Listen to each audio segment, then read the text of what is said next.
It's either gonna be 1 people, 2 people, or like 30 people. Business idea. Yes. Let's hear it. Okay, you know about cars and modes of transportation, right? Mm-hmm. All right. Now, do you know about animals such as elephants? So go with me here, dude. Yes. I think that we should try to figure out a way scientifically to just create, just write DNA from scratch to produce just freaks of nature. Isn't that how reproduction works already? No, but you just sit down and like literally start to finish. Maybe use ChatGPT or Claude AI to come up with DNA. DNA hacking. Inject it into an animal to impregnate it, and it gives birth to Whoa, a custom animal. So you could have an animal that's designed to just like grow wheels and windows Why and would steering that be wheels. necessary? So basically, meat car. You just breed an animal and make it whatever you want. You can make it like a semi truck, but it's an animal. And you feed it. You can feed it grass and stuff. Renewable energy. Meat car. And then when it's old and can't work anymore, you eat it. Meat truck burgers. Where do you...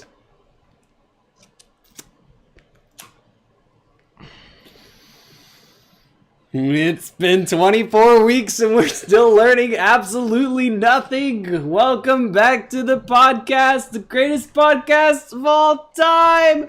We're going to talk about Sony. We're going to talk about BMW. We're going to talk about other things. Episode 21. Here's to the podcast. Clink. Welcome to the show. Here's to I'll fill not you in a spilling second. hazelnut coffee on the ground again.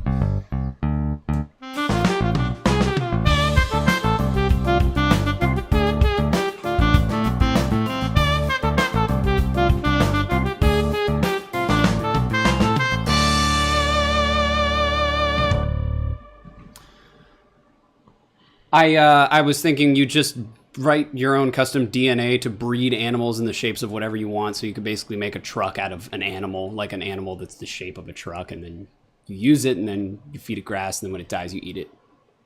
All right, let's cut the shenanigans today and just roll right into one of our topics. Unless we have any announcements, My announcement. which we don't because everyone gets the joke. It's the 21st episode, which means we're 21 years old, which means we can now buy alcohol.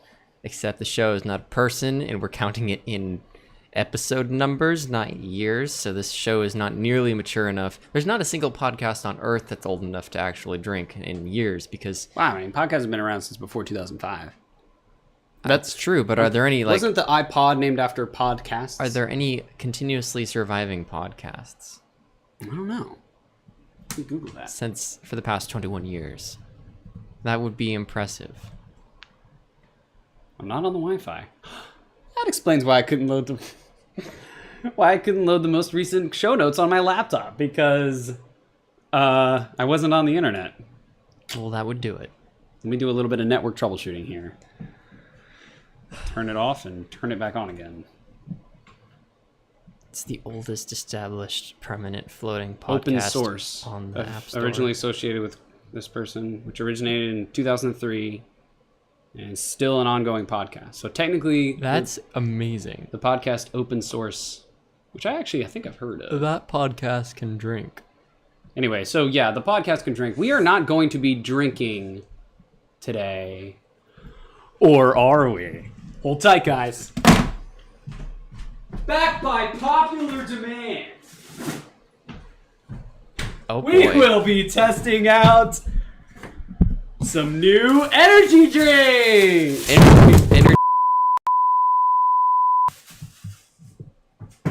Oh boy.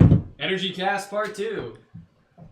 We have My mic is dead. Hang on. a Juicy Peach Alani.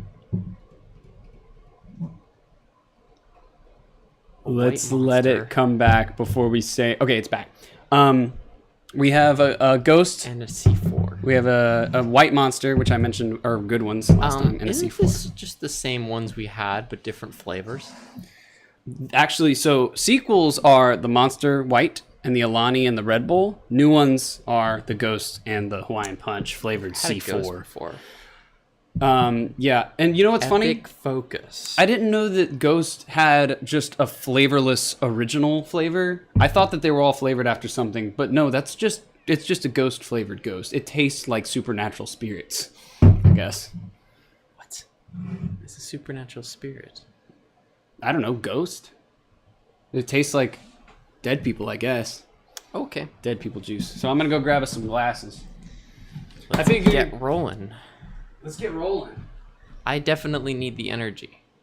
I'm not feeling very energetic right now. Also, I specifically picked. Did we do wine glasses? No, we did shot glasses. We did shot glasses. And then the wine. We did the Alani powder and the wine glasses that one time. We'll use this as our chimera abomination of all of them mixed together. Guys, thank you for watching / listening to Learning Absolutely Nothing. The Yes, we podcast that's always appreciate about it. technology, except when it's not. We actually, you know what? Maybe before we get into this, we gotta address the controversy. The podcast went on a brief break, and I'm really sorry about that. I have made I'm not. an unsevere non-lapse in my judgment by canceling the podcast for 2 weeks so that this guy over here could be a featured actor. If you're here because of Guys and Instagram, Dolls. you already know where I was because I spammed my Instagram account with Guys and Dolls promotions for a solid 2 weeks. And I went to see his show, and it was amazing. I will start randomly saying lines and songs from that show during this podcast. It was Just a warning. It was Also, that's why my so voice good. probably sounds horrible, as I've been belting things for the past couple weeks. Yeah, All you right, were let's belting. go.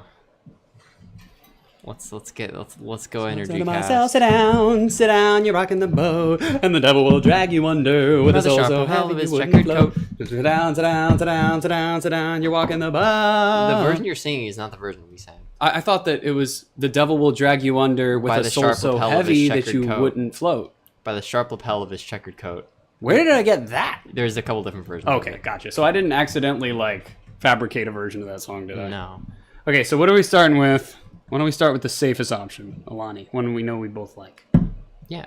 This is Alani Juicy Peach. It says peel right there. But nothing's happening. Right. It says peel. Is it supposed to be like a scratch and No, sniff? it's not that kind of thing. Huh? I don't know why it says peel, but it's not. It's not the peel thing. Unless you already peeled it. Nope, I didn't peel anything. So here we go. Fill me up, Papa. I got you, son. Oh, it's very carbonated.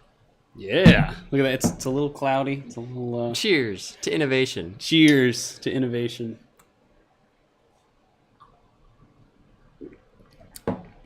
I don't like peach flavored things unless it's tea. Really? Yep, it has to be warm. Peach hater? No, I like peach. I just like it has to taste like natural peaches. This is not a natural peach. Nothing about any Why of do you this is keep natural. blocking our shot glasses? Well, Oh, it's for the mixture. I remember. yeah, I want him to be able to see the Chimera Abomination. Okay, now that has to be same serving size each time. Last time we ended up with mostly like a Alani or something. Okay. So just remember how much you poured in there. Right, I poured about Okay. a dollop. Okay. Next up. I'm sorry, I turns out I got 2 peach flavored things. Oh, great. This is just love me, don't Summer Edition Red Bull White Peach Edition. Now, Red Bull knows what they do. They make really gross tasting energy drinks. So, in response to the backlash of their drinks tasting gross, I like Red Bull, but a lot of people were just like, you got to do something different. This has got more caffeine than the other Red Bull. This is Yeah, it has more 114 caffeine, milligrams. and also it has fun flavors. And the Summer Yeah, Edition, like flippin' peach. every summer they do a new flavor rollout. So here's peach.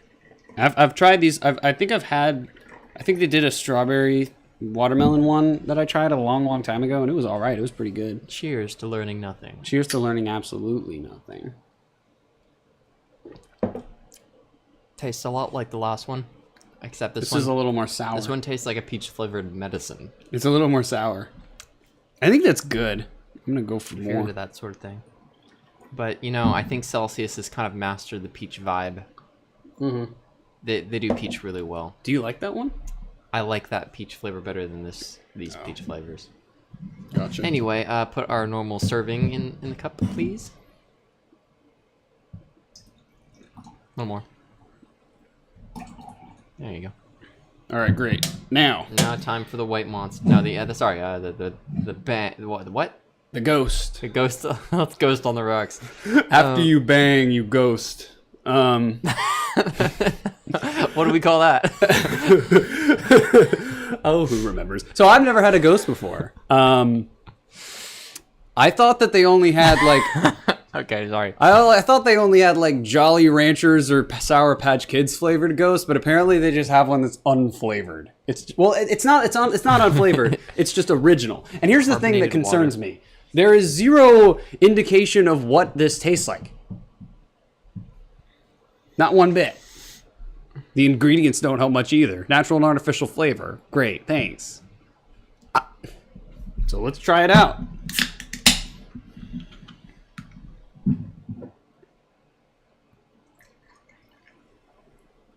Ugh, It's kind of cloudy. kind of looks like gray water. Wait, hold on. Why does that smell like...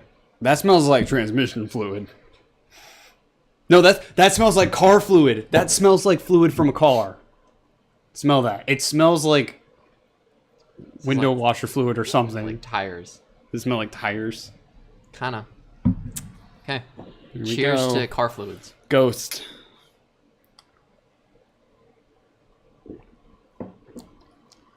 Oh, whoa, whoa! I did not expect that. It tastes kind of like Coke. Tastes like soda. I know. It tastes like pop. It tastes like see-through Coke. Yeah, kind of. That's not bad. It's really strange. I like that. Do you want some more? Yeah, I'll take another. But I really just want the C4. Yeah.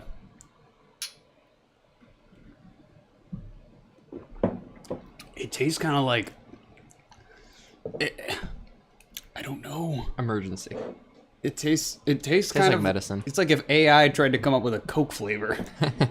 Interesting. Anyway, let's That's pretty good. add it to the mixture. A little more. All right, White Monster, which I've had these before. They're pretty great. I've never had a white monster before. You've had a normal Monster. Vitamin now. B12, 490%. Wow. This told is you it's gonna- healthy. This is going to be an interesting rest of the day. I told you these are healthy, dude.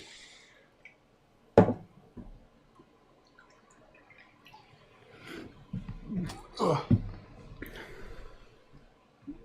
Hang on, let me smell it. Monster isn't necessarily healthy.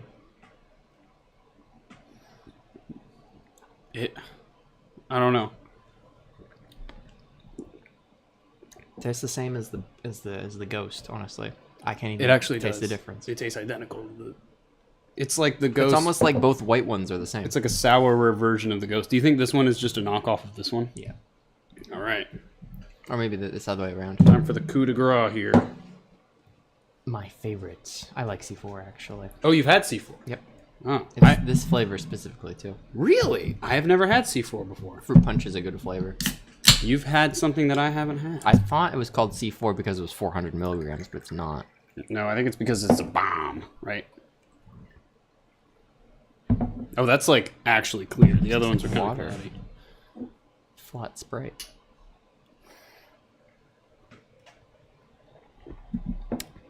That's that good stuff. Oh, yeah, that's pretty good. Oh, man, that tastes like... It tastes like the color red. It doesn't taste as good as in this class. It tastes a ton like... Oh, whoa. Aftertaste. It tastes kind of like High C Fruit Punch. I think I forgot to add White Monster. though. No, you did. Did you? Oh. Did you? Wait, check. Oh, I just had a little bit. And now I gotta add some C4. C4. It's weird how they're all clear this time. At least none of them are yellow. Oh, this one has this weird taste lingering. You know what's not clear? Celsius. Oh, yeah, I forgot to add the Monster to the cup, so I should add a little bit more. Just a little dash. We've now created a controlled substance. We've now created... Dude, one of these literally tastes and smells like brake fluid. That's concerning. All right, you ready to try the mixture of all of them together? Yep. Does not look good. Oh boy. Cheers to mixturing.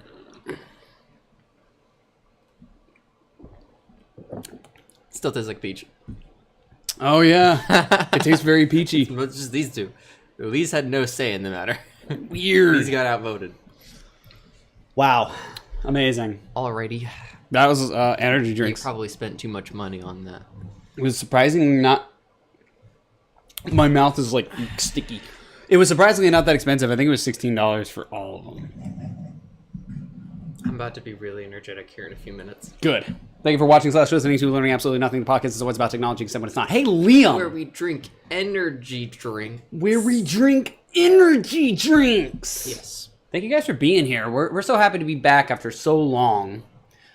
Me and Liam were actually itching to get started because we got so used to doing the podcast earlier that Yes. when 5:30 rolled around, we were like, when are we doing this? And then 6 came, and then 6:30, and was like, when are we doing this? And now we're doing it finally. We are doing it. I got here heckin' early too. He got here right at 5. I did. Liam, Aren't you proud of me? I'm very proud. You were on time. You weren't even here yet. I wasn't even here. I I had was to out sit in grabbing my all car these. watching Backyardigans on my iPad. Were you watching Backyardigans? Or were you watching We Corruption? No, I was watching that last night. Oh. How late were you up? I don't remember. You just missed it, guys. I had a beard an hour ago. Yes, I hope you enjoyed the beard. Well, Should we get into a topic? yes. Hey, Liam, Yes. question. What comes into your mind when I say the word fathom? It's hard to fathom that. I know, hard to fathom that word, huh? Yesterday, Ford Motor Company announced a new compact, affordable, fully electric truck called the Ford Fathom. The starting price will be $28,350. It'll go on sale in early 2027. Do you think that this is direct competition to the Slate truck?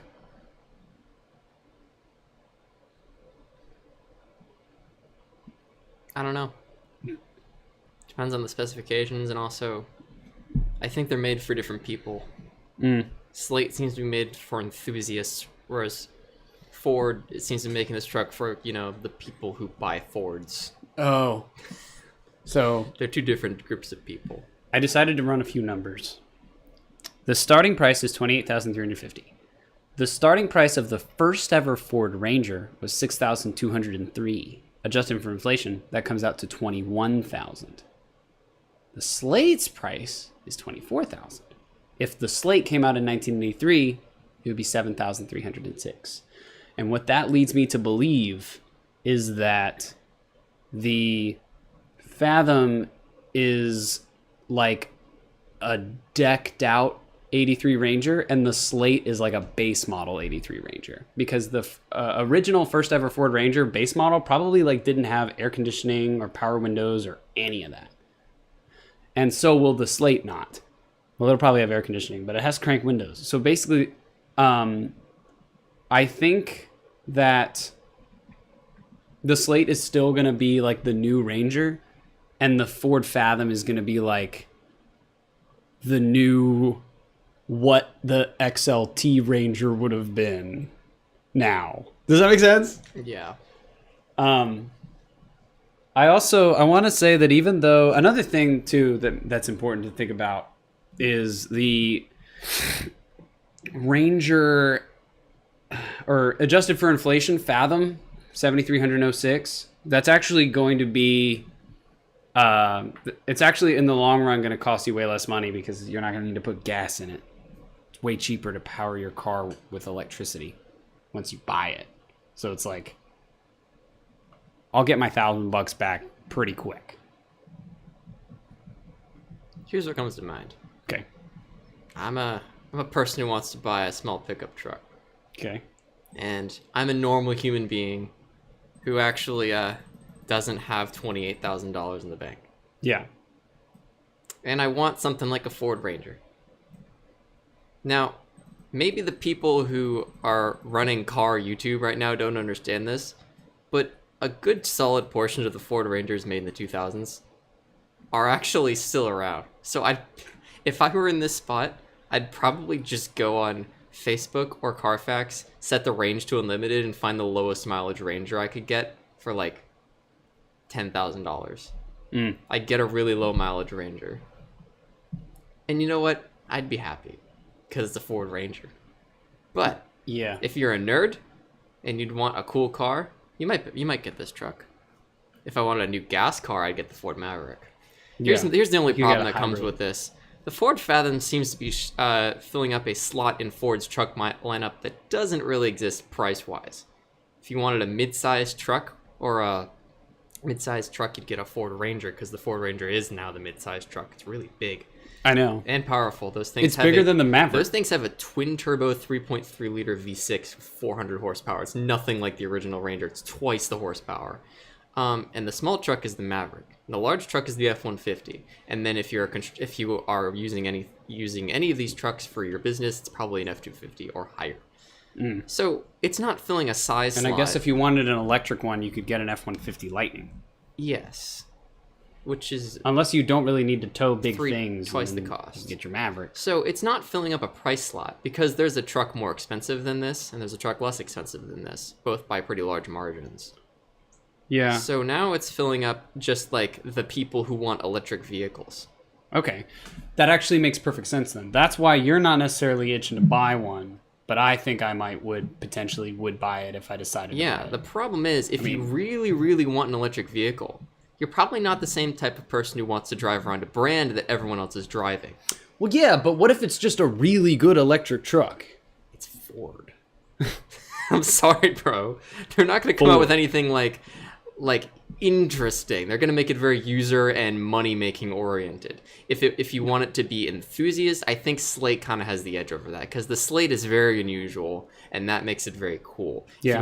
If you want a more expensive truck, bro, Rivian's like the most awesome electric truck I've ever seen. Okay. If you want to make a fashion statement, then you're getting a Cybertruck because those go for 60 to 70,000 these days because Yeah. they have not held their value. I'm not really interested in getting a Cybertruck. I mean, I've always been under the opinion that it definitely looks interesting, Yes, but we're not talking about the Cybertruck. but we're not really talking about the Cybertruck. That's its own can of worms, isn't it? So it doesn't really fill a slot that many people are wanting, in my opinion.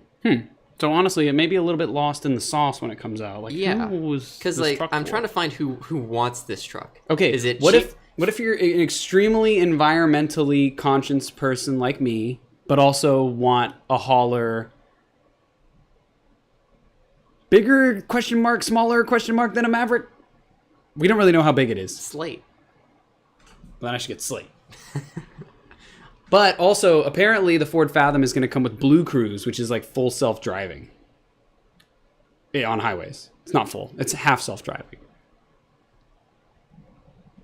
I don't think Slate has that. But then again, I also am a guy I'm a stick-shift manual car guy, and I'm not trying to have other cars drive for me. I like driving.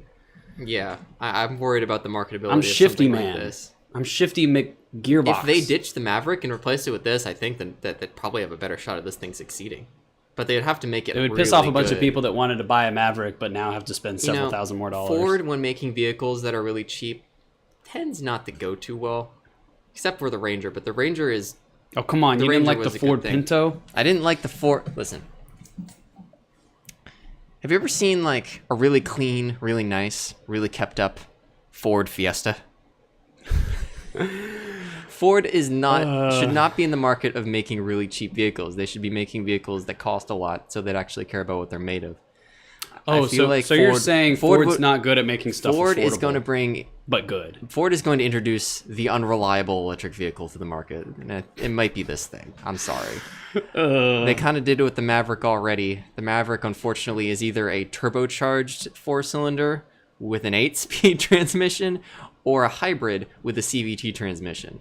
And That was the one I you know, read, I if you think. wanted it to be reliable, you should have just made it like the old Rangers were. You just put a 4-cylinder or a V6 in it, add a 6-speed transmission and call it a day. It probably lasts a lot longer. Yeah, it but has we want it filled to with be a hybrid. technology. Not everyone wants to be a hybrid. Well, yeah, but I want it to be a hybrid. Well, I know you do. Throwing shade. Okay. Well, okay. So basically, I said, is this the slate killer? And I wrote probably not. It probably isn't. I don't think it's going to take away from any slate buyers. No. Also, it's late. The slate is already coming out this year, I think. Yes. It's not cool enough to be in the cool sector like the Rivian and the Scout. But it's not bad enough to be a complete failure. And it's not like interesting enough to be in the enthusiast sector like the Slate is. Also, it doesn't even look that small, according to these are supposedly Also, that's not a prototypes. good design for a pickup truck. The cab windows are too small. The bed is too small. It's too low to the ground. That thing looks terrible. It's just a prototype. That thing is awful. It's just a prototype. Okay, look up a picture of a 2005 Ford Sport Track, please. Hang on, let me just. No, I need you to I need to finish this thought, and you're I'm like, putting it on screen. I want to compare something.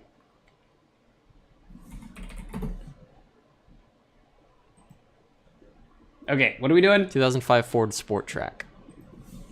I know what this is. I want to. Yeah, I know you do. I want to point something out to you. Side profile picture. It's an Explorer with a truck bed. Okay, now compare that to. If you could pull up both of them on the same screen. Yeah. Just bring them next to each other somehow. Let me try to find the article from Electric. Yeah.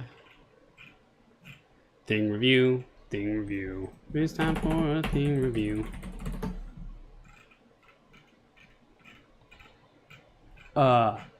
Electric. Okay, so these are the supposed prototypes of the Yeah. Ford Okay. Now Fathom. switch back between those. It kind of Okay. looks similar. The Sport Track. The windows on that thing are massive. I actually test drove one.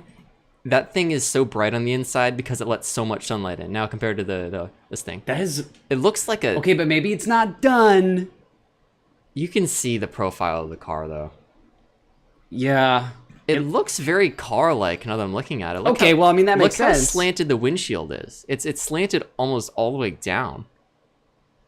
Whereas trucks are typically slanted a lot more up. Who I don't knows? see the utility of this thing. I mean, I'm not sure. I thought we should talk about it on This our is podcast. a good sign though for EV enthusiasts because this thing might drop in value a lot. That's such a pleasantly derogatory remark. This thing will probably lose all its value. I think- liberals like Jack will freaking love them. No, actually, I think it's great. I'm probably not going to buy it just because I see myself getting like, kind of like you, getting like an old gas-powered truck for my truck stuff, but then just a daily electric. Okay, this comes back to the whole conversation of if I had infinite money, well, I wouldn't have just one car. I want more energy. Here. If I had infinite money, I would buy a Rivian. If I had infinite money, I would just buy every car that ever existed, buy a big garage, hire a valet to bring me whatever car I want at a moment's notice. Why did I only bring one? I do apologize. Chat, what do you guys think about this low-end, cheap Ford fully electric truck? What do you guys think about it? What are your thoughts and opinions? Would you buy it? I don't know if I'd buy it.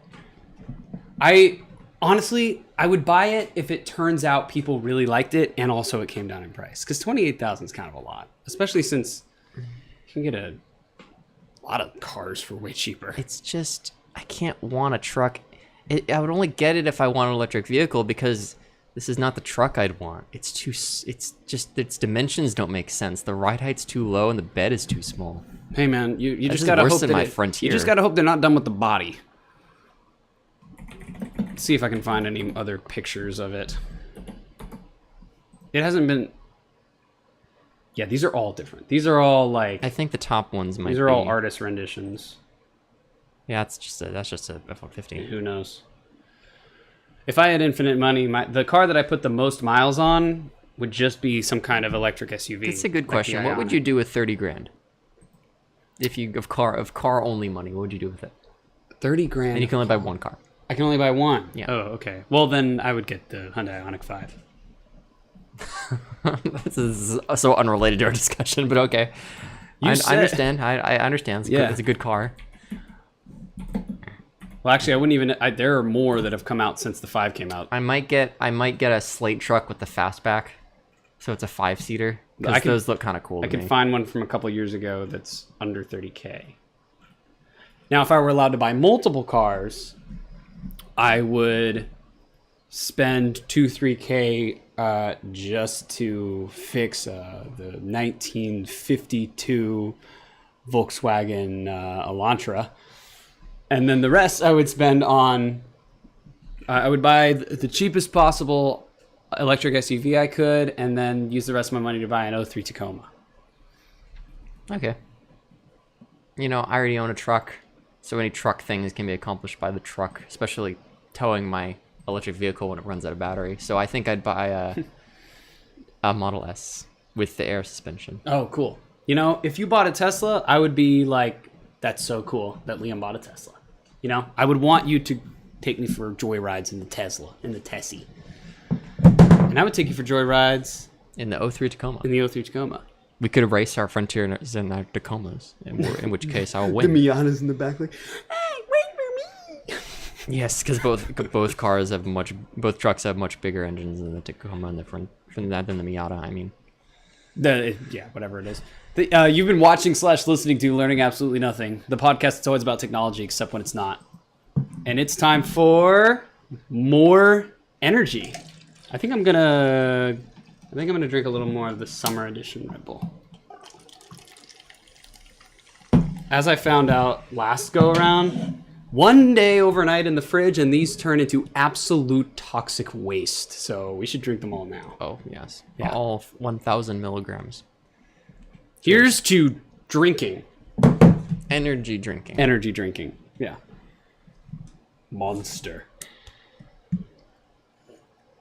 Before we move on to our next topic, as is tradition on Learning Absolutely Nothing, it's time for a thing review.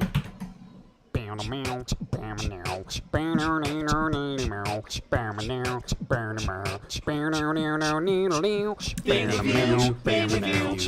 time for a thing review. It's time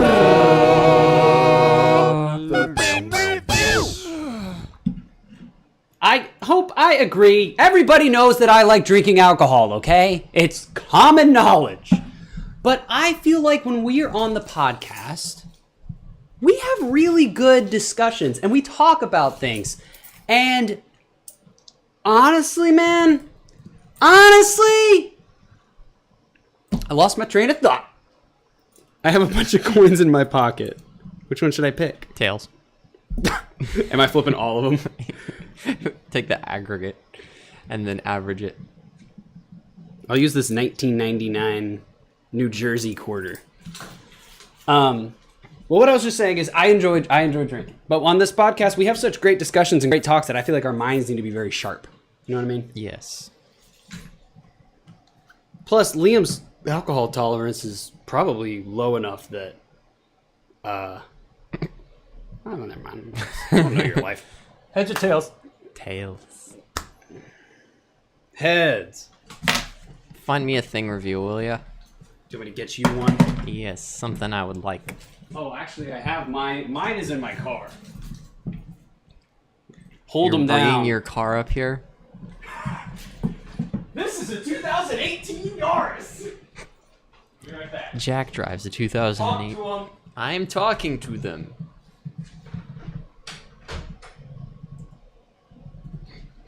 Jack drives a 2018 Toyota Yaris.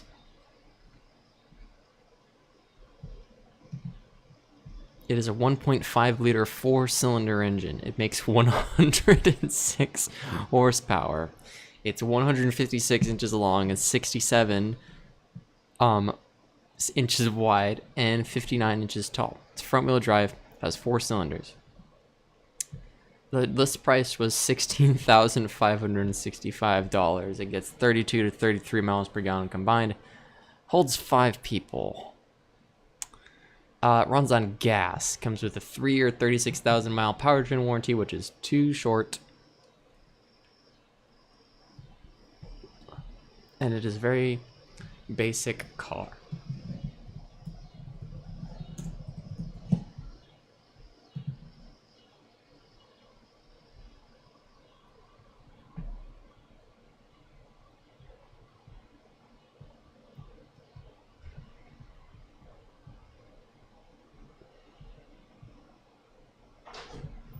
And he's back. Welcome back, my friend. What is that? What is this? G. Oh, gee. Oh, G. Oh, G. I'm sorry. Is this a speaker? It is a combination wireless charger and phone speaker. Why does it have a micro SD card slot in it? Probably to load MP3s. Did you notice that? There's micro SD in it. Wireless charger. Oh, that's cute. It's charging from the battery? Yeah.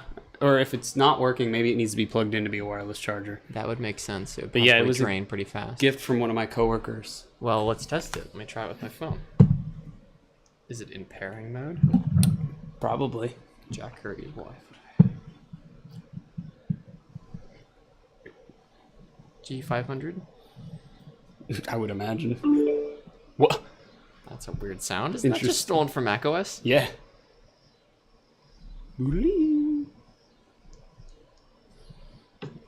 Let's test the quality. Turn it up. Oh, I guess you do it on there. Let's turn it up all the way. Oh, it's also an E. It is, technically. E. I spent $10,000 on my cat's birthday. Okay, that's enough of that. So yeah, it's a speaker that lights up and charges your phone with a wireless charging pad. Yeah! Mario Odyssey!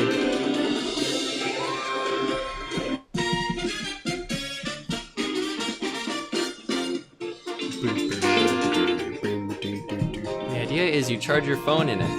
It's like it's hugging your phone. Yeah, it's like... I like it. It's kind of cool, yeah, I like it. So I think it's your turn, Liam, for a thing review.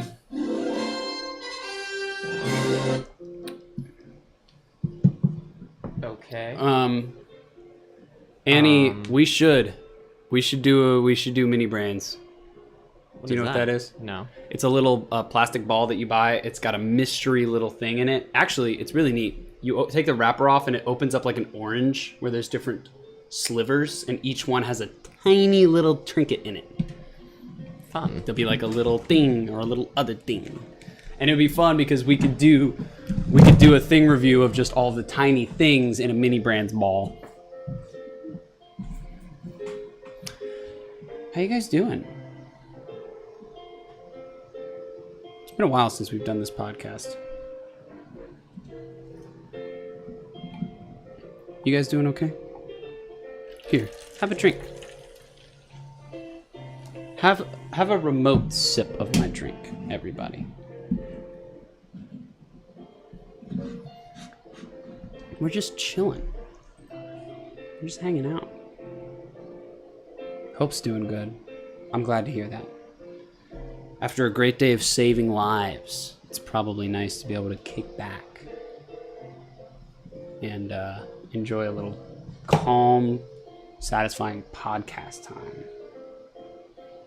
This song is called Taking a Breath by the Poolside from the game Mario Odyssey, which is one of the better Nintendo Switch games I've ever owned. There's probably some bangers on here. Oh, Blue Blaine's good. This is one of my favorites from Mario Odyssey.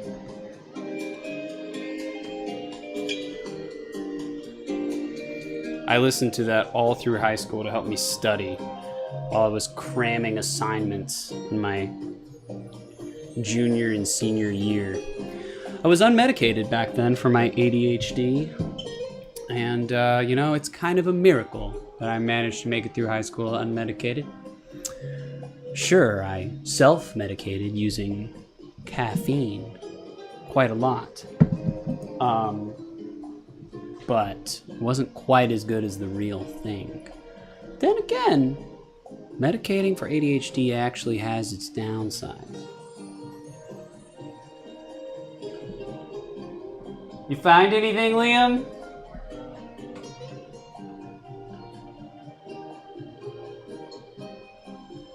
Come in here. There's a bunch of stuff you could pick from on that shelf back there.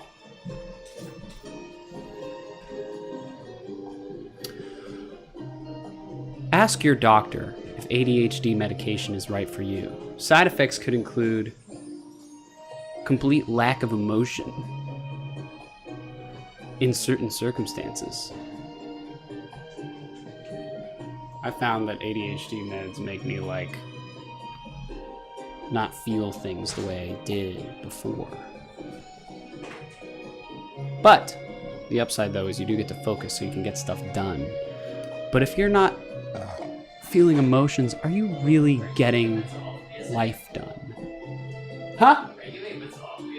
I'm telling him about the side effects of medicating for your mental disease. Caffeine, while short-term and arguably not healthy for you in extremely large amounts, doesn't affect your emotions as much. If I knew anything about how anything worked, I would explain how stimulating your stimulating... It's funny, isn't it? Stimulating your nervous system with liquids containing caffeine. That's the funniest sentence I've ever heard. Thanks, buddy. If I knew anything about anything work. Oh, there's the tripod. Yeah, I found it. It was at Dad's house. And I said, is this yours? Knowing it wasn't. And he said, I don't know. Just kidding. Mr. Spreadsheet, if you're watching. Where's it? It is mine. Where's mine? I don't know, dude. It's you. I don't have any tripod that's not mine. Oh, wait. That one's mine. Okay, you can have that one. Is it? No, I got that one at Best Buy. Where's mine? Anyway, let's review the Spreadsheet Energy, if you're Oh, yeah, watching. we got this at, I knew that you were going to let me take it home if I wanted it. And we got this at a yard sale in the old Brenda neighborhood. The old Brenda neighborhood. Yes, I don't remember that it came from there. it did. Show us all of its features. This is probably the nicest tripod we've ever had. It's made of aluminum, which is pretty overpowered. I want to say it's from the 70s, 80s, or 90s. It's very It's sturdy. so everything. It's very sturdy and satisfying It's- to use. yes, Look at it's this, it has a perfect. cranker. It's perfect. The last time I used it though was on 8-Ball 2. The last time I used it was for Neutrogena's Replacement 2 Total Recall. Which was pretty recent. Available now at your local Blockbuster.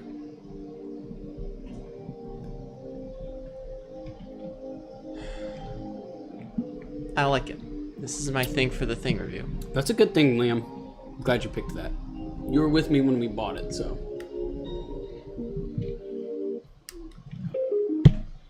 Moving on to the next topic here. Hey, Liam, Yep. have you ever heard of Sony? Yes, the company that's currently making hundreds of millions of dollars on a certain piece of media released recently. Imagine you're talking about Spider-Man, aren't you? Maybe, I don't know. What's the deal with Sony? Sony is getting rid of discs. Oh, sure, we're making hundreds of millions of dollars on Spider-Man, but you know what we really need to do? Remove physical media from our physical media-oriented machine. Don't worry. Basically making it impossible to compete with the Steam Deck and gaming PCs. Yeah. Killing the product. Mm-hmm. But anyway, we should talk about it. So Sony is getting rid of DVDs with their PlayStation consoles, and I find that problematic because that means that gives Sony too much power over the consumers. You know what I mean? Currently, if you want to own a game, no strings attached, you buy the DVD. The question is, will the game still work offline? That's where if Sony makes the wrong move, Because if then it's a it's downloadable, over if for it's them. downloadable but it still works without the internet, then I think it should be fine. okay. Because then you can just Hang on. Based. Whoa, bro, that's based. And the reason I think that is Sony can't do anything to your games after a long time if you just don't connect to the internet again. Yeah. Because unless the games come with like a pre-programmed self-destruct period. They might have like a security certificate where it has to handshake with a server to work. I know it sounds dystopian. That's how installation works, even for cartridge games actually. Because Yeah. even games, even disc games need some sort of security, so you can't just pirate them. That's a good point. It does. So it'll need probably some- have that. Well, but yeah, but a disc game will work on as many consoles as you want. You can sell it, you can loan it to your friends, you can do all that stuff. And I feel like if it just becomes digital, then Sony can just say, hey, we're going to make it so that if you don't connect to the internet and give us some information, then the game's just not going to work anymore. that is true. And I don't like that. Now, if Sony doesn't do that, then I'll be fine. I'll be okay with that. I mean, think about how you and me have both bought a lot of games where we bought them Steam doesn't do online. that. Yeah, Steam is pretty respectful. Like, I can fire up a Steam account and download some games, and then I could literally unplug the Ethernet on that computer and literally never have it on the internet again, and those Steam games will keep working forever. Yes. Because Steam is more of just like a plug to connect a game store to your computer. But like Supermarket Simulator, for instance, when I open Steam and then download that game onto a PC, it's actually installing it in the program files. So it's going to work forever. I don't know how easily I'd be able to pirate it to someone else's computer if I wanted, but I'm not really sure. Apparently, so there's been a lot of backlash to this just because a lot of fans are like, this is just, the implications of this are just saddening. It takes away everything that's special about a game console compared to like a PC. Yeah, or it a kind of Steam takes Deck. away the life of it. And also, 'Cause these consoles are already way too expensive. we've extensively talked on this podcast about physical media and owning your stuff. By the way, it's cicada season. You can hear them. Yeah, I don't like the idea of it not being an option. You know what I mean? Yep. And also, Nintendo's not going to do this. Nintendo's going to keep their tiny little poison cartridges. these cartridges taste like crap. What's going to freaking happen to GameStop? Hold on. We have the opportunity to make a prediction that we reference later when it actually happens. GameStop's going down. That's true. And I hate to say it because I love video game stores, always have. But like, you know that a lot of GameStop's revenue is like plushies and t-shirts now? It's more of a game merch store, is what I was thinking. Yeah, I was reading Actually, online. they do sell other things. They sell game hardware. Yeah, well, they They do sell sell consoles. controllers. But here's another thing. Did you know that when the Xbox released the Xbox Series X, they made one that had a disk drive and one that didn't? And GameStop refused to sell the one without the disk drive because they knew that selling that would hurt future sales from that customer. Eventually, if they follow that principle, they're not going to be able to sell the PlayStation anymore. That's true. Isn't that interesting? Now, here's the thing, though. If that's the only version of the PlayStation available, well, then they're going to have no choice. Maybe GameStop will have to move to a game exchange-like model where they just start selling everything. Dude, Become a used game store. If they have the infrastructure for it, why don't they just start doing that? that's true. They already own all the real estate. They should really embrace like selling affordable pre-owned games, like going back to the 80s. Because right now, the oldest pre-owned games you can get are probably PS3, maybe. Or maybe aftermarket versions of old consoles. Oh yeah, like the Retrons of the world. Yeah, yeah. You know, GameStop, you're gonna have to have a couple of meetings and some you want strat to stay sessions if alive. you want to stay alive and relevant in this day and age. Yeah, and the thing that really bugs me is that Sony has always been like the screw you to Xbox, because when Xbox came out and said that like you weren't allowed to let your friends borrow your games or you weren't allowed to sell them when you're done playing them, they rolled back that decision. But basically, they were bullied by Sony to keep that option open for players. So I think it was even like, I think the Xbox One X or the Xbox One came out around the same time as the PS4. Microsoft had their thing where they're like, unfortunately, now you're not going to be able to sell your pre-owned games or loan them to your friends. And then Sony had their presentation a week later, and they were like, don't worry, you'll be able to let your friends borrow your games. And then everyone was like, go Sony, go Sony. But now Sony's doing some crap that makes them, now they're the bad guy. I don't know why I get so fired up about this stuff. My PlayStation is a 2. I think they're handing money to Nintendo at this point. And he said Sony used to be the helpful company. Sony used to somewhat look out for consumers, I would think, right? You know, actually, let's move on from PlayStation a little bit. Let's dive into optics. What do you see? Like, let's personify big corporations. what's the personification of Sony? Like, I always thought Sony was like Well, in our minds, the it's going to be different. supportive, cool stepdad. Well, yeah, because they're this Japanese company and everything was made in Japan. And as Marty McFly once said, all the best stuff's made in Japan. And most of their products were pretty high quality most of Mazamiya. the time. Yes. However, they now are known for a lot of different things. Sony's like Yamaha. Unfortunately, They make all kinds somehow of different stuff. they're known for both Spider-Man and the Emoji Movie. That company made both those movies. Also, Columbia Records. Yeah, That's owned by Sony. it's very strange. Columbia Pictures. Columbia And they're Dude, known for the PlayStation. There's an easy link between the Emoji Movie, Spider-Man, and freaking Price is Right. I'm pretty sure that's produced by Columbia.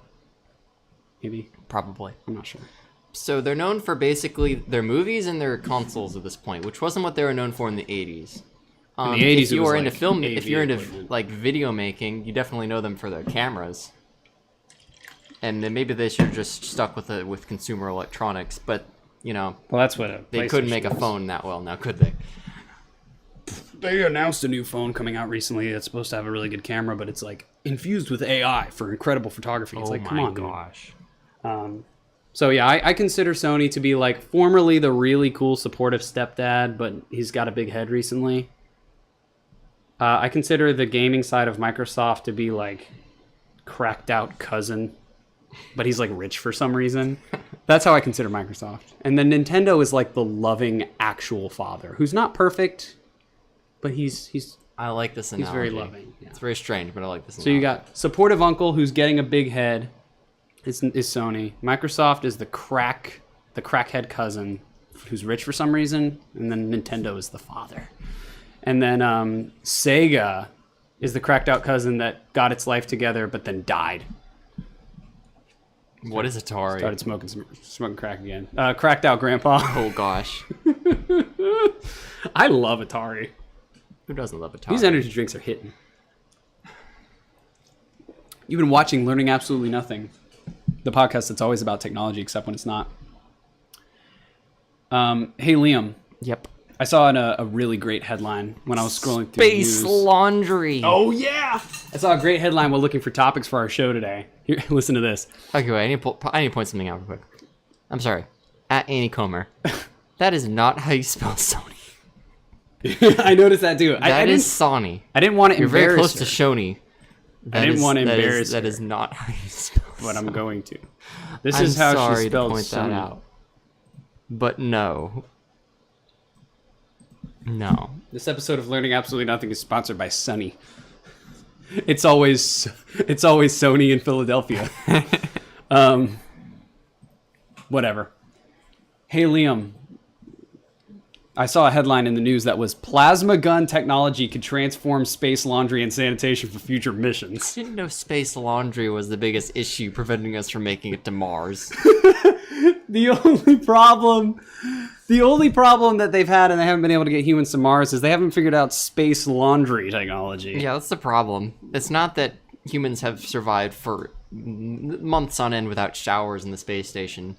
Dude, I bet that because it's like humans still produce sweat and like skin oil in outer space. I bet that the space station stinks. They should wear a lot of space deodorant. Dude, NASA grade space deodorant. It's like $250,000 deodorant. Instead of Old Spice, it's Old Space. It's okay. Ah, you had a customer. What? What are you doing? What is it with you people Wait, engaging she's with our at podcast work while right clocked now. in at work? What do you do? Focus on your job. She's out there selling appliances while listening to the podcast. In She's her selling AirPod. appliances? Dude, does she work at H.H. Gregg? No. Do you guys remember that No, stuff? she works in the appliance section at Best Buy. I think. In my headcanon, Annie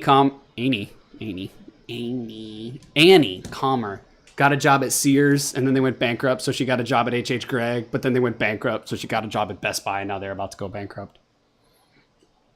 And it's just like, I don't know. That Best was funny. Buy's about to go bankrupt? What? Is Best Buy about to go bankrupt? No.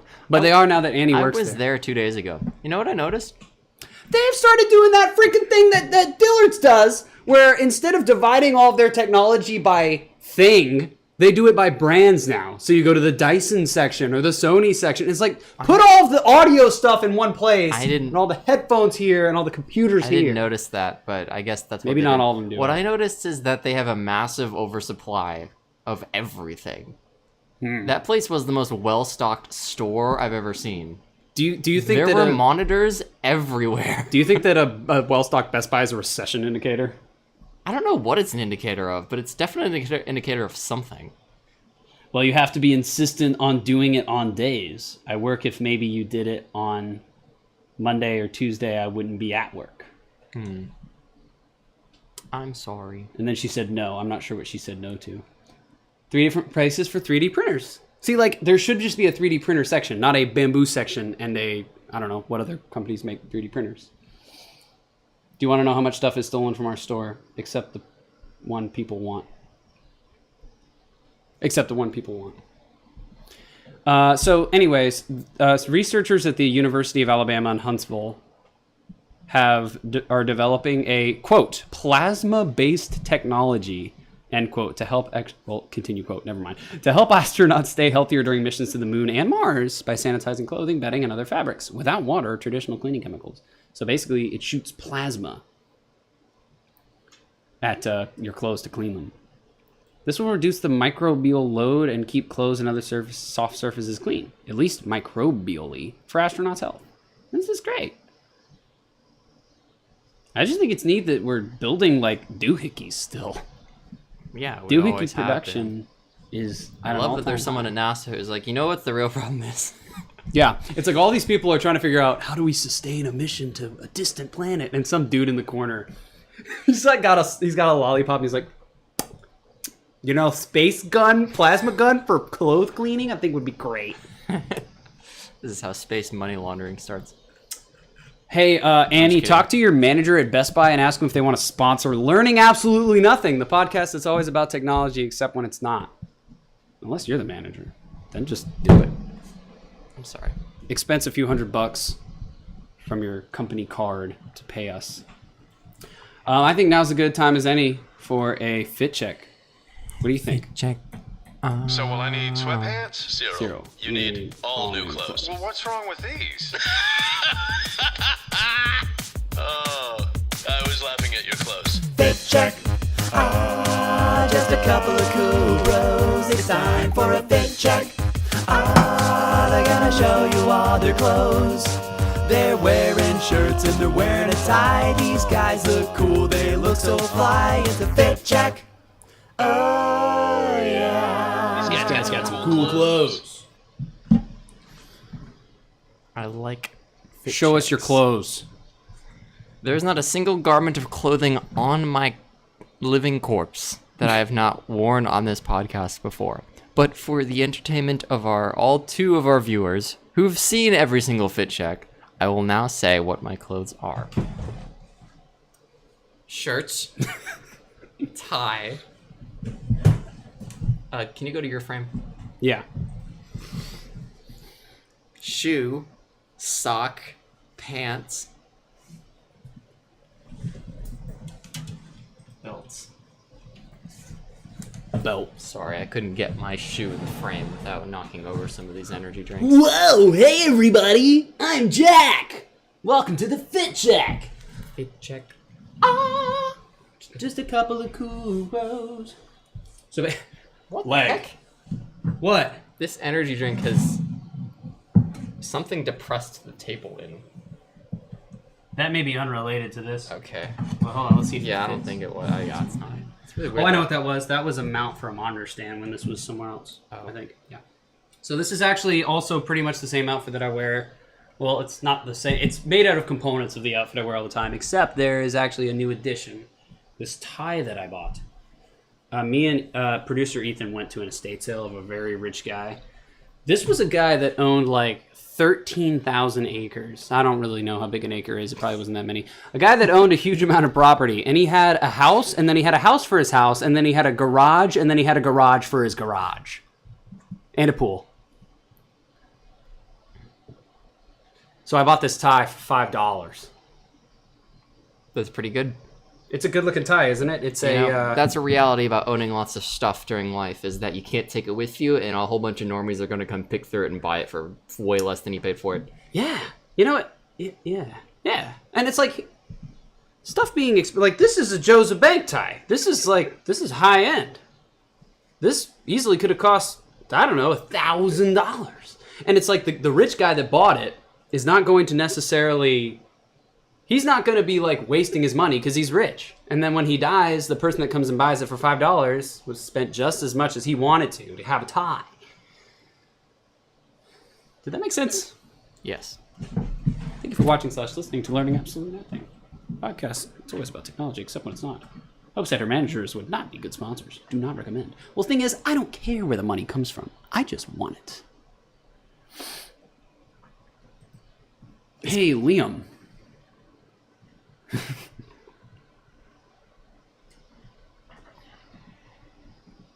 Hey, Hey. are you good? Yes.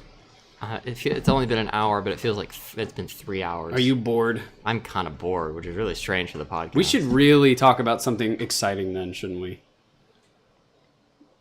Yeah.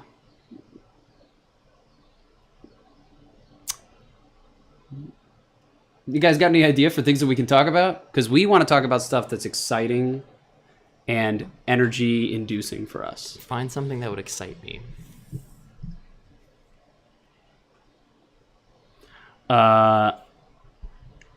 Nothing really excites me. Well, things do excite you. Excite me then. Okay, dude, what's something that you really like?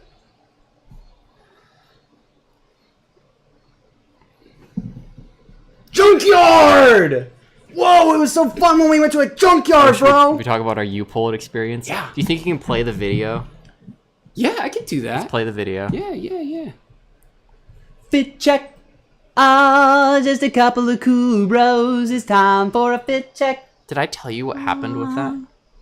With what? With the sensor? Oh, yeah, you did. You told me about how, What am I seeing in your They're camera roll? wearing shirts and they're wearing a tie. These guys look cool. They look so fly. It's a fit check. Oh, yeah. was this before or after I think the day I got before. up super early? Just a couple of cool bros. There It's it is. time for a fit check. Ah. I'm going to copy it into this so it's a file. They're gonna show you all their clothes. They're wearing shirts and they're wearing a tie. These guys look cool, they look so fly. It's a fit check. Oh, just copy. Oh, yeah. How do I Look at it again. just export? Excuse me, guys. Not in 720p.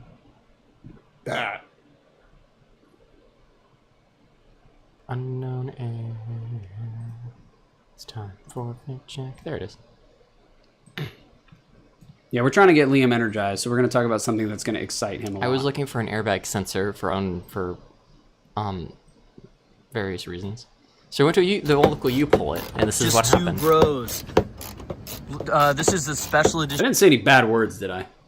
It's fine, we'll bleep it out. of the podcast. This is not the sort of format you're used to. I look terrible right now. Liam is currently stealing an airbag sensor off of somebody's car in the parking lot of a hospice care center. I'm really worried I'm gonna find my old car here. That'd be sad.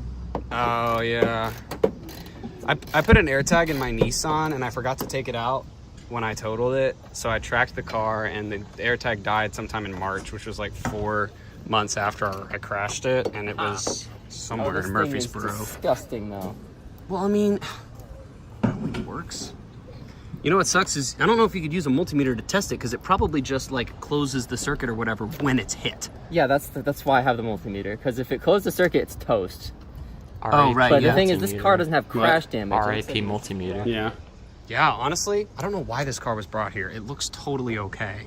It's just missing the battery. Here, let me. Perfectly Can I? fine. Do you want me to step It in? looked like it was in okay shape. Take a shot. No, I think it's just so corroded. It's disgusting. I should have brought like WD-40. Oh, Other things dude. I should have brought. But Dude, they should have a vending machine here with just like WD-40 and 10mm sockets. It's a good business my idea. 10 mils. Yeah. I mean, I don't care about the socket. I can just snap it. Hey, dude, why don't we just cut this? We could, but This feels like a garbage time video. Like, actually. What? Feels like a garbage time got it? video. A little bit. We're not Australian enough. I'm the James. I should have brought a knife with me. Are you the responsible There you go, one? yeah. You can literally just cut the wire and then deal with the connector later. connector's supposed Please don't cut your freaking hand open, dude. I won't. At least we'll get it on video. Yeah. At least For we'll everyone to see. record my injury. That's what a junkyard looks like, by the way. It's just an ocean of cars. There's not as many AU Falcons. I just made a garbage time reference there. Here, look. Oh, never mind. glad I was that gonna you like offer them. to pull it while you I love their mess with videos. I love the one with the cheese. Yeah. Oh no. Okay. X base. That's right. Okay. Okay. It's so dirty, but Does this thing have continuity? not sure if it's the right model number, but it does. But we're looking. We for lost that resistance. multimeter Okay, I'll later set that it to day. Resistance What? is We bad. lost that multimeter later that day. We did. I felt really bad. But I got you. I got you. Take the engine. Anyway, now I want to show you another picture. I want to show you what I looked like.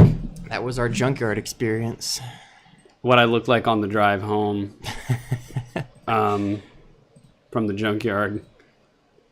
Because, mind you, it was about 100, and we were out there for 2 hours. So this is what you look we like. brought 2 water bottles, This maybe is 3. what you look like when you're out in a dangerous amount of heat for hours. You look non-human. I now. look like a measles infected strawberry.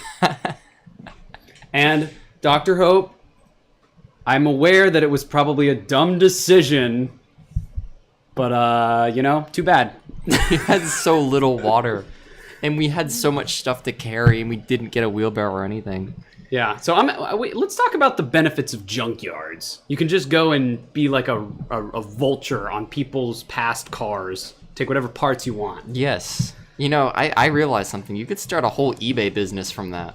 If you have the patience to just pick through used cars for a long time and harvest their parts. Because you can always buy it at a junkyard cheaper than online. Therefore, you always have a profit margin. Yes. Very smart. Which maybe I should do that if I'm fine with being in a junkyard for hours on end. Oh, dude, I'm It telling would be you. like scavenging though, like I'm Rey from Force Awakens. Oh yeah, Actually, you'd be like Ray. The difference between that would be, well, there wouldn't be aliens trying to buy the parts from me, but you know, I'm starting to realize I think most people there weren't there for their own cars. I think they were there to sell parts, Really? or at least a solid number of them. It's kind of hard to say. Were you trying to like profile people and be like, are you actually driving that car, or are you just trying to? I'm not sure. But the thing is, I picked up 3 of those crash sensors, and we paid $24 for all of our for our pile of loot. In total, our order was $20. That included my jack and the carpets and those 3 sensors. How much would it have cost if you got them from the dealer? Sensor that I got, I tested it and it worked because it didn't throw an airbag code. The dealer quoted me $401. 400 wasn't enough. Had to be 401. And I checked on eBay, they go for like $60 or $70. So if I pick 3 of those up for $10, then I sell each of them for $180. Yeah. And they're just sitting there. Honestly, you can make money based on knowing what's worth money and what's not, which is Yeah. kind of how we sold stuff from yard sales and But stuff. who back in the knows day. what's worth money at a junkyard when everything is just junk to them? That's You true. know, the people looking for cheap parts for their car probably don't know how eBay works because... Well, no, they probably do know that eBay is overpriced. Yeah. So they, I they don't try know to why look more at a people junkyard. aren't... Well, maybe people are, but it's kind of a niche thing, I guess. Yeah. Selling used car parts on eBay. Here's the thing about junkyards, I feel like. You don't ever go to a junkyard to buy a part. You phrase it like this. You try your luck at a junkyard to find a part. You always say try your luck at the junkyard. You never say go there to buy something you know they'll have. Now you try your luck at a junkyard. And you got very lucky. Yeah. The time I was at a junkyard before that was I was looking for the tail light fixture for my 2017 Nissan Altima, which is actually the official state car of Afghanistan. Basically, they only had 4 cars that had the right part to begin with, and all of them already had that part taken off. I was reading about I saw a post about the original 4th gen Altima. You know, the one that everyone thinks of when they think Altima with the weird bubbly headlight or taillight things, the circular taillight things. Yeah. And why do I look so depressed in that picture? I don't know. You were probably hot. The thing is, I heard a really offensive name for the Altima. Hold on. Let me get the bleep button ready. Go for it. No, it's not cuss word. It's just like offensive towards a group of people. Great. Do you want to hear it? Yes. Someone called it the Baby Mama Hellcat. The Baby Mama Hellcat, ladies and gentlemen. That's what it It's is. very offensive, but I'm like, I don't know why I'm sticking my butt out, but that's my 2017 Altima. rest in peace. I crashed it in the most Altima way you possibly could. I wonder. I'm gonna go on eBay and The look up Baby Mama Hellcat. Nissan- That's amazing. Nissan Pathfinder. That's not even necessarily taillights. rude towards a group of people.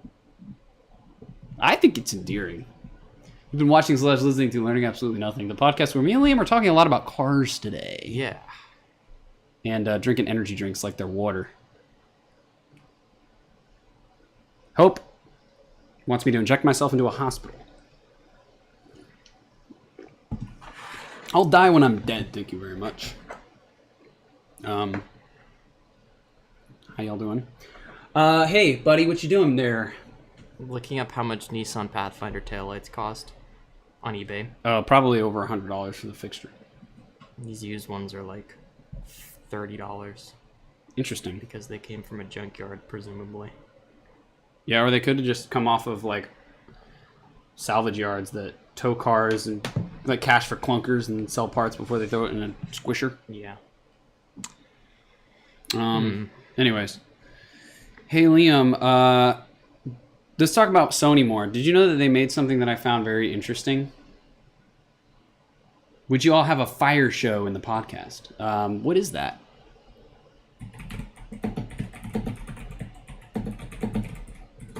We're talking about just like a pyrotechnic show where we light stuff on fire for fun. What am I looking at? Oh, is this one of those fan things that you wear in your neck? Yeah, Sony has released an interesting product that I think it was a Japan-only thing that is now coming to America, and it's the Sony Rion Pocket Pro. The design language is incredible. It looks straight out of the 80s. Basically, Yeah, it looks like a medical device made by Stryker. it's a gadget that, which is made not far from here. It's a gadget that you stick on the back of you, and it cools you or warms you. The way it works is it uses something called a Peltier element. Are you familiar? No. Technology Connections made a video about the Peltier element. Basically, it's a little module that when you apply voltage to it, it moves heat from one side to the other, thereby making one side cold and one side hot. So it's like a heat transfer thing. Not super energy efficient, but it does get the job done. Current applications are heated and cooled car cup holders and those little 6-drink coolers that sit on your desk. They use Peltier elements. They don't use refrigeration circuits. This thing uses that. And I thought it was really neat that they're making this thing. Like, wow, that's kind of cool, huh?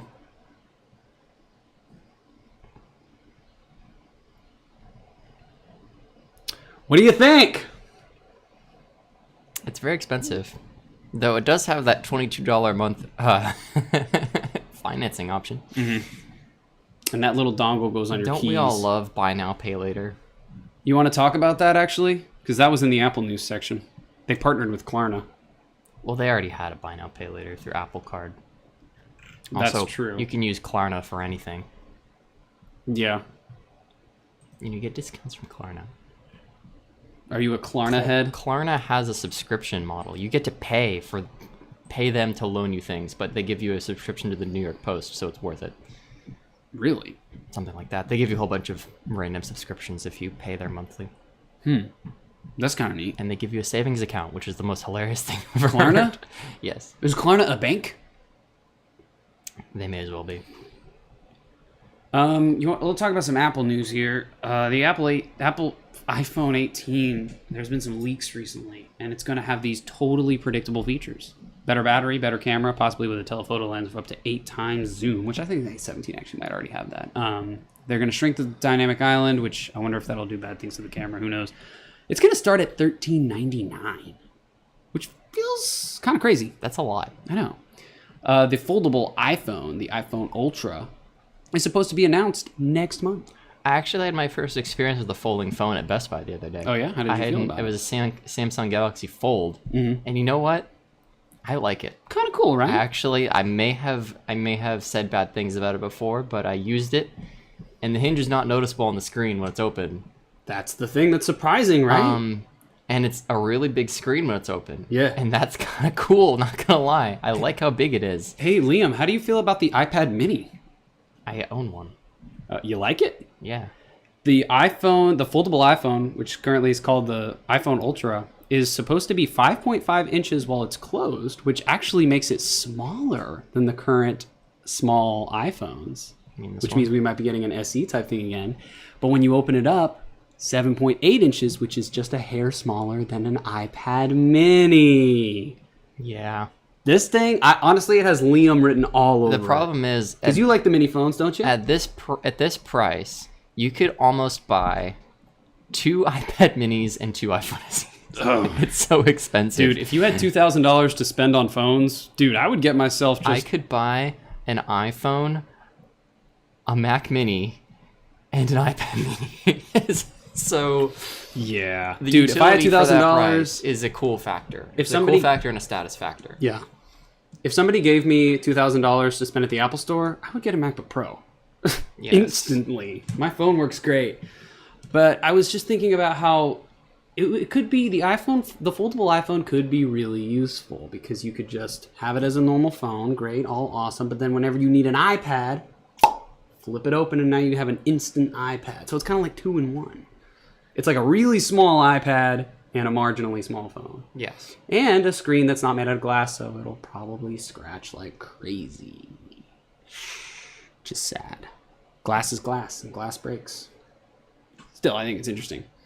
Then the last thing in the Apple News section I put in is Apple recently launched Apple Upgrade, which is a program that lets you use Klarna to do 24 or 36-month leases on Apple products. And at the end of your lease, you either return it or you can pay however much is left on the value of the product to own it outright, which is cool. But my concern is it's creating a really easy avenue for people to purchase things that they don't need and make it really easy to owe a lot of money to big tech companies. And I think it might be stripping consumers of financial independence. And I also just worry about it. Also creating a new line of credit so you can ruin your credit score even further. Yeah, and think about all these people that just randomly will get a Klarna-fized iPhone and then miss payments and then mess up their credit, and then that causes more problems in the future. Because you need to have a good credit for a lot of things, like getting a house or an apartment or You know, whatever. at this point, or a car note. the problem here is less Klarna, because Klarna's and these things have been around for a while. It's more a lack of financial literacy Oh, yeah. Go on. and a lack of people's understanding of getting loans for things is a bad idea. When it's not a necessary thing. Yes. Because it's like houses are necessary and cars are necessary. People spend That's why they money on finance lots those. of unnecessary things, which people think means it's necessary to spend money to get loans on things that are more expensive. Yeah. If you seriously can't afford a new iPhone, you should probably just get an older iPhone. If you live frugally advantage in the of cheap leasing. areas of life, then you can buy a new phone cash. Yeah. You know, Which- people on this show know that I make my money through DoorDash, but I paid cash for this phone and it was $600. Good for you. I'm glad you did that. Because I buy $15 pairs of jeans at Costco and I don't buy $80 designer jeans. I've probably spent less than $500 on clothes in my entire life since I believe started that. buying my own clothes at 18. Or I believe that. probably earlier than that. I also am pretty frugal with stuff. You know, if you spend, you know, something I've come to realize a lot lately is people aren't spending money like they're buying the things that are necessary. They're spending money for the status of it. Because if we bought everything in terms of how cost efficient it was, we wouldn't be buying half the things we would be. Everyone would be buying use Toyota Corollas from the early 2000s because those are just as reliable, if not more, than your 2026 Ford Expedition Ultimates. Yeah. And everyone would be buying an iPhone SE or better yet a Samsung phone, but no one's doing that. People are buying the iPhone 17 Pro Max, which is like $2,000. I But you can buy legitimately- 3 SEs for that money. No one would be buying Nike clothing. I was actually on Nike's website. You want a full Nike outfit, shoes, socks, shorts, athletic shirt, and pants. It's probably $200 to $300. For a full Nike But outfit. and sure, they're nice clothing, but you're buying that so people can see that you're buying Nike clothing. Yeah, I mean, there's a reason that all those clothes always have a pretty prominent logo. Yes, the logo. It's the Yeah. logo. It's not the clothes. It's the logo. Because, and I really agree with your line of thinking. I'm really glad that you're saying this and articulating it so well.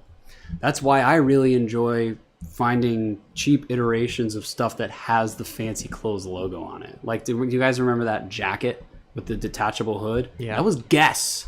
That's one of those look at my logo brands, but it was $6. Same with Adidas. That black and red tracksuit that I wore for a while, but don't anymore because it's 10,000 degrees outside. That was like, I think, $20, which actually, even that's a lot, but it's less than it was originally. Those start at like for the 70 or normal 80. person, this is everything you need. It's an iPhone SE. The Pro series of iPhones has a whole bunch of technology that normal people don't use. I have no clue what the actual difference is between, and I'm a tech guy. It's got 3 cameras. That one has 3 cameras. Yeah. Is that thing? It's got 3 cameras, bro. Okay. And it says you can afford it. Speaking as a tech person, I legitimately couldn't tell you what like the tangible differences between the 15 that I have is and the 17. They got rid of the titanium for the 17. That's it's true. worse. That's true. Okay, I'm not gonna But say it's that's just what Apple says is the thing. What it's really for is for people to see your phone and know that you bought the expensive phone. That's the reason why they do the color palette different every time. Because you can't have an orange 16. You can only have an orange 17. It's the same thing behind. Have you heard of the Mercedes G-Wagon? Yeah, I hate that car. It's driven by people that are intolerable. So the Mercedes. Sorry out there if anybody has a G-Wagon. The Mercedes G-Wagon is actually an excellent sand vehicle. It's really good in sand. You may have seen the Whistling Diesel video about it. His tests include going to the sand dunes and going really fast. And it has really good suspension. It's an excellent off-road vehicle. No one takes their G-Wagon off-road because it's G-Wagon. It's meant for, I dare say, rich white girls to drive to the mall. Yeah. The ones that don't have RAV4s, no. The ones that have RAV4s don't have dad's credit card. The ones that drive the G-Wagons do. Yes. The people who want nice off-road vehicles don't buy G-Wagons, they buy 4Runners. I don't find the G-Wagon to be that cool looking.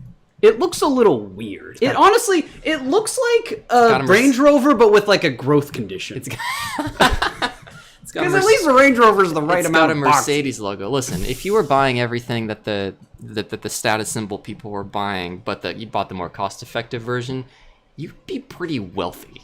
Like you would have a lot of actual money. Mm-hmm.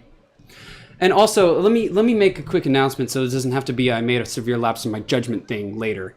We are not hating on anybody for what they buy. Well, I am. Oh. Dang it! Hang on. I have to unplug his mic real quick.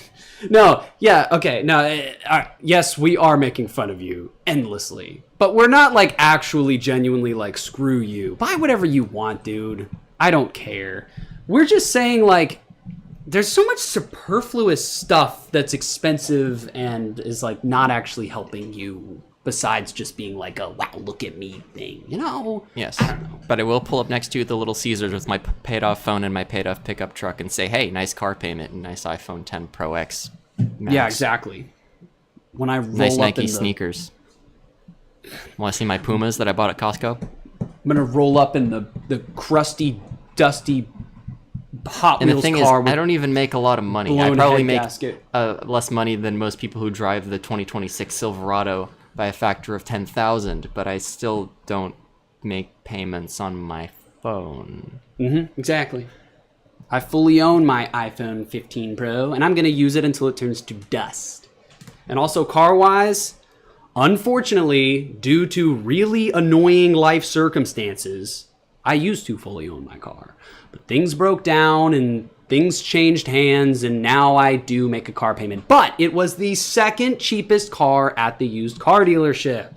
I said, Jason, sort by lowest first. And the cheapest car was a name was Hyundai Jason. Sonata. And the second cheapest was a relatively new Yaris. Now, I do need to make a disclaimer here. I don't want to hate on everybody who's buying things for status. You love hating on people buying things for stuff. People do it in order as a means to attract other people. Because it's true. That's the thing. We're outlier. Listen, I need to Okay. finish this thought. A lot of people do size people up based on what clothing they're in and what car they drive. It's true. A lot of people do. We don't. Well, here's we the don't thing. care what car you pull up in, but a lot of people do. A lot of people do care. Okay, can I bounce off that? Yes. Again, I just feel like I have to say that, like, I have friends that are, like, super into the, oh man, I drive BMWs and Mercedes and stuff because it's, that's fine. I don't care. Do whatever you want. Honestly, my tolerance levels for what you do and still are able to be my friend are broad. But it's like, me and Liam know what we have. I think people who are We're buying fine with what we have. Yeah. There's nothing wrong with that cheap, whatever, pile of junk out there. It's attracted, guys that like cars like that to me. We bond over it. Some people are buying status symbol things because they're trying to use it as a means to gain connections with other people. Because some people won't accept you unless you're doing the right social things. You need to have the right car, be wearing the right clothes, and saying the right things. Yeah. You need to basically be an ingenuine version of yourself in order to appeal to other people. Yeah. That's kind of my problem when it comes to socializing. I either get accused of this or I just outright accuse myself of this. I like to say I have social anxiety or socializing terrifies me. It doesn't terrify me. It doesn't terrify me in the slightest having to talk to people in the way that they want to be talked to. I just don't like it. And the reason I don't like it is because socializing properly requires you to be an ingenuine version of yourself. And I just perpetually refuse to act a way that I am not actually. People who are really good at socializing are also really good at not stating how they actually feel about things. And I can do that, I just won't. I'd rather be genuine. I'm sorry, and this isn't going to help me in my life. It's not going to help me to be completely genuine about what I actually think 100% of the time. But I just can't stand going up to someone and lying about what is going on around us at a certain time. It just... It does not feel true. Whoa, bro, that's beast. And I think people appreciate that about me. I appreciate it about you. You're very straight to the point. You're not, like, fluffy. No. You're not full of hot air. And some people interpret that as disrespect. No, it's not disrespectful. Actually, as far as I'm concerned, it's more respectful that I'm treating you with genuineness. And I'm not mean. At least not to, like, people who I meet off the street. But people think the most respectful way to act towards them is super nice and bubbly, but I'm just playing the game if I'm doing that. Okay, I don't want to play the game. Let me ask you. You've known me for pretty much your whole life. What do I do compared to you? Because when we hang out, I usually am the social guy. Yes. The thing is, you play... I'm not, like, non-genuine, though. You play the game, though. You play the social game. Derogatory. No, not necessarily. But you do say all the social things that are required to be said. And you're not saying them because that's actually the thought that came into your mind. You're saying them because that's like 'Cause it's the what, thing to be what's said. in the script. Yeah. Maybe I am. Interesting. But I want people to be able to rely on me to not just say it a scripted social interaction. So you don't speak in LinkedIn. I don't speak LinkedIn. No, I do not. You speak human being assembly code. Yes, I speak in LDA instructions. Well, that's based, bro. You're watching Learning Absolutely Nothing. Podcast is always about technology, except when it's not. However, I do think it would be really cool to wear a Nike outfit and drive a 2026 Nissan Altima. Or sorry, no. What would the car be? It would be probably, Mercedes Kia Telluride. Or... Why a Telluride? I don't know. They're flashy. Tellurides are not for people that are like, look at my car, though. They're for... No, they are. I think they are. I don't know, actually. I really don't know the kind of people that drive Tellurides. In my opinion, Tellurides are for based moms. You know?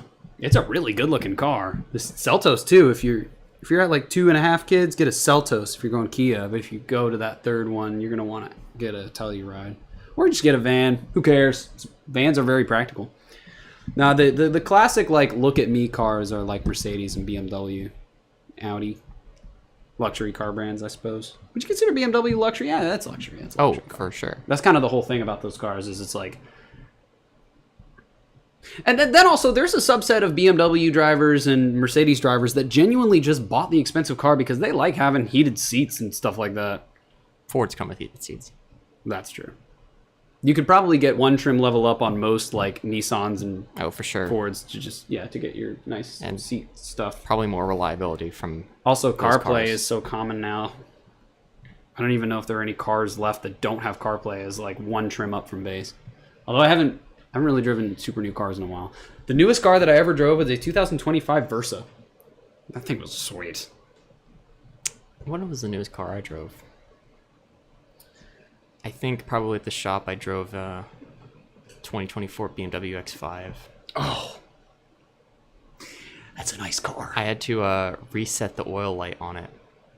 Was that it? Took me 10 minutes. Customer states. Okay, I hold don't- on. Oil pressure? No, I changed the oil on it. Oh. And first of all, You changed the oil on a BMW where's X5. the dipstick? Where is the anything? Does it have a dipstick? What? No. Why It not? has a digital dipstick. Ew. What's the fun in that? I had to go grab like the thing. Go grab your manager. That took like 30 minutes. I was like, and I was doing it by myself too. But then I had to go into the car and I had to watch a whole YouTube video just to figure out how to change the oil reset light. It took me 10 minutes in the parking lot.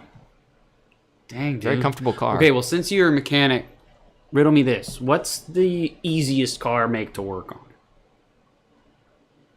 Easiest car make to work on? Yeah.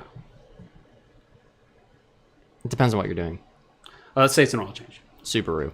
Really? Subaru? Subaru does this weird thing where they put the oil filter right at the top of the engine next to where you fill your wiper fluid. It's just right there, straight That's up. nice. So you can just Cool. The oil plug Yep. thing easy and to if get you off have an to? oil extractor, you don't even need to lift the car up. You can just suck all the oil out and then put an oil filter on and then put more in. So that's how Take 5 does it so quick. They're probably using one of those, aren't they?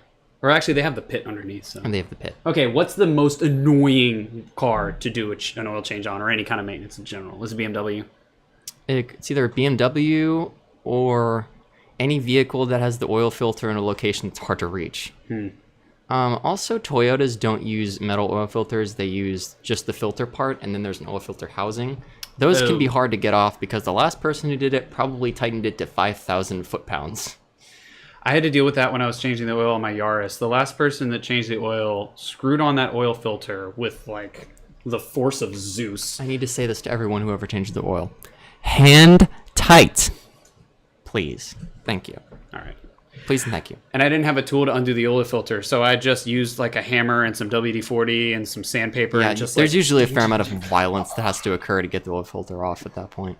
And I couldn't drive to AutoZone because, there was no oil in my car. I wasn't about to put the oil back in. Yeah. I thought about just leaving the filter in there. I Googled like, can you just leave the filter in place? And it's like, you can technically every 2 oil changes change. But I got it out eventually. So yeah. Anyway, that's cool. I like hearing stories about Liam as a mechanic. Recently, Liam's mechanic skills have been really helpful to me. We once pulled a car in that was a moving crime scene. It was crazy. Did it have like police tape? No, but one of the blood in windows it? was blown out. What? Like there was glass was broken on one of the rear Oh, triangle so windows. it was like part of a break-in, not like a murder. Something was some crazy things. Like there were so many. Like one of the mirrors was missing. The driver's side mirror was missing. So it could have been part of a getaway. Let me guess, Altima. It was a 2-door Honda Accord from the 2000s. Interesting. My buddy had one of those. It was a good car. He got T-boned. Engine sounded like garbage though. His funeral was beautiful.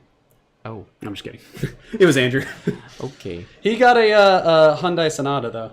He came out fine. I think he just came out a little dented up. Andrew, if you ever watch this, I hope you're doing okay. I want to go down to Florida and hang out with you. Also, sorry, I doxed you. But yeah, no, as I was saying, Liam's mechanic skills have helped a lot. I'm currently rebuilding an engine in a 1965 Cadillac DeVille. 1965 Cadillac Coupe Saturn Escalade. Thanks for watching the show. I'm going to run to the restroom. We gotta wrap it up now. Actually, it's 8:37. Okay. I'll hold it in. Let's do one more thing before we leave. What you want to talk about as our closing topic? I don't know. I don't got anything really. We didn't talk about Apple Upgrade, did we? Oh yeah. Well, no, we did. We didn't 24 talk or about 36 we didn't talk month about the lease. the leasing. Yeah. There is no way in which that is financially viable. Just buy your phone, please. Don't Yeah. lease your phone. You're technically not paying interest charges when you do that, only- but still, it's just the only way leases are not justified in safe. vehicles, which they pretty much never are, is if you listen. The only reason you lease your vehicle is if you own a really expensive vehicle that breaks down a lot. And so that Why are you buying one of those? I don't know. Some people need BMWs, but if you own one of those, then it's better to just keep leasing new ones because they stay under warranty. If you buy a new car, But you're never gonna own anything that way. I couldn't live yes, that way. but it's less expensive than buying a new BMW and then waiting for it to break down over a number of years. so don't buy it. Don't even pick that car. I know, but if you're a person who buys a BMW, you may as well just lease a new one every 3 years so it stays under warranty forever than having to pay for repairs on your older BMW every year for in perpetuity.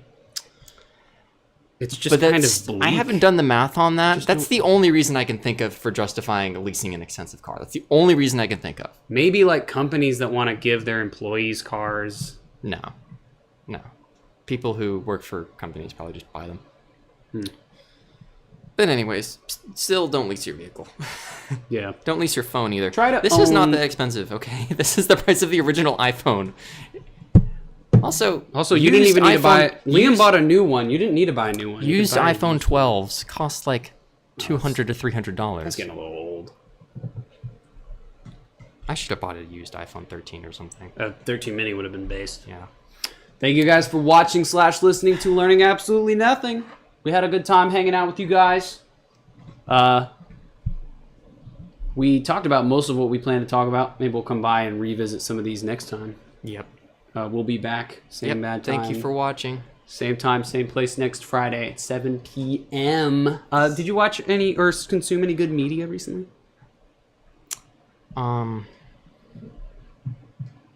There's a series on YouTube called We Corruptions. Go watch that. Parts 1, 2, 3, 4, 4 squared, and various other variations of the number with exponents on them. They're very good. They're very funny. So go watch that. Watch We Corruptions. Yes. What about you? I agree.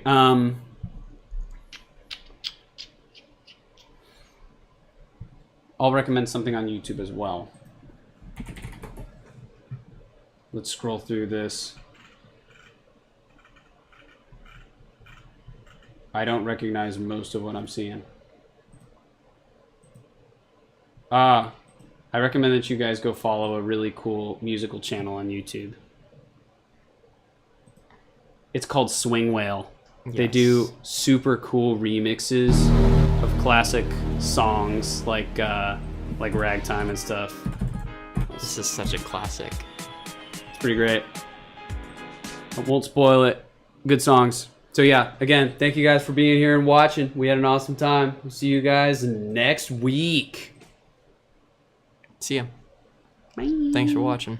Thanks for watching / listening to learning absolutely nothing. The podcast is always about cars.